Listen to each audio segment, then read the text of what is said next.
Oui, je suis de retour. Vous êtes en train de regarder une réimagination d'une vidéo précédente et où je vais quand même mettre du gore graphique. Donc oui, cette vidéo est déconcée moins de 10 ans, plus ou moins comme la série, mais justement oui, je me suis fait censurer et tout, mais je ne saurais pas vraiment dire si c'est à cause de cet aspect gore, donc c'est pour ça que je le garde, mais qu'il y aura une version qui sera seulement avec les images bien gore et où je zoomerai bien pour préciser certains trucs. Mais celle-ci est une réimagination de cette vidéo, donc oui, il y a pas mal de pays que vous pouvez avoir, c'est je sais pas comment ça va être géré, mais je crois que c'est parce que j'ai parlé d'un certain chef d'entreprise et où, du coup, je vais discuter pour essayer de faire un partenariat avec lui, pour essayer d'éviter, ces censures.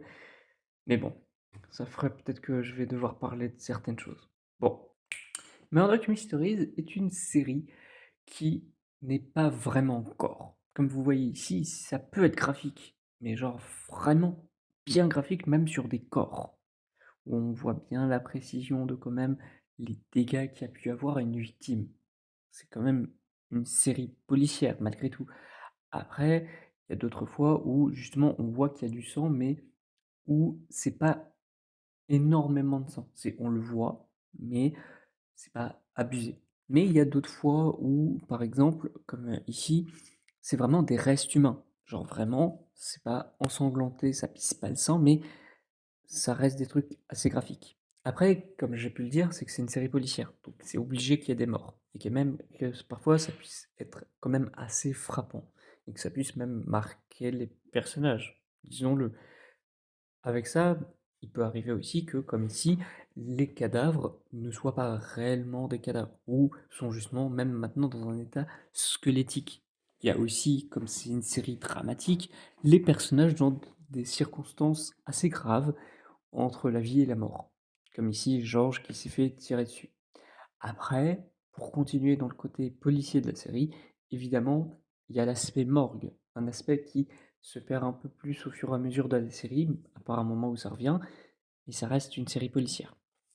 Et ce que je veux dire avec cet aspect policier, c'est que, évidemment, la morgue et tous les morts, c'est vraiment le quotidien des personnages. Même ils en font la remarque. Parfois même ils se font casser la gueule pour ça, pour leur conviction de vouloir voir ce qui se passe. Et même, bah, du coup, parfois on a les dangers de la police.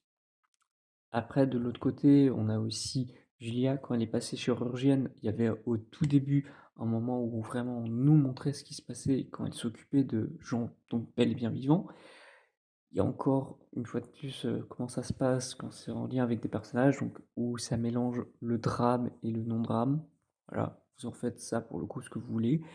Et aussi du coup, bah, tout ça c'est les gens derrière tout ça vont pas vraiment prendre des vrais cœurs ou vraiment tuer des gens, mais il faut quand même que ce soit réaliste et crédible et que donc, bah, quand on voit ça, on se dit: «Ah oui, putain» et c'est ça lui retire vraiment un truc. Alors, il y a des fois où tu vois quand même que c'est un peu factice, même plutôt les cadavres eux-mêmes, quand ils sont dans la morgue, comme ici, là on voit que ça a l'air un peu exagéré quand même, mais à part ça, le gore n'est pas trop présent dans la série quand même.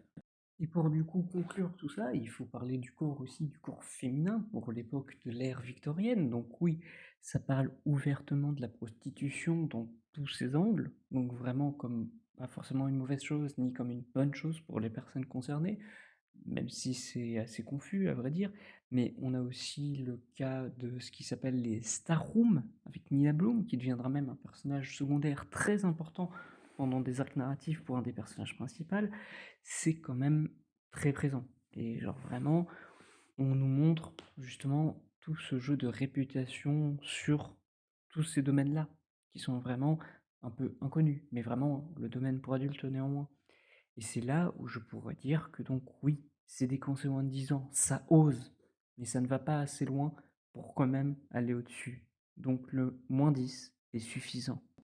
Oui, bon, en ayant contextualisé à l'arrache une intro, je vais en faire une pour l'outro parce que du coup vous avez 3 versions cet épisode, même bon, 2 grosses versions à vrai dire. Je m'en excuse, hein, j'espère que ça ne vous dérange pas trop. J'ai essayé de les mettre, à des horaires où il pourrait y avoir des diffusions, de la série. Mais, du coup, ce mois de décembre, vous inquiétez pas, il y aura des vidéos dans la série mère. Mais pour cette série Murdoch, Let's Murdoch, le prochain épisode est dans 2 jours sur la saison 2.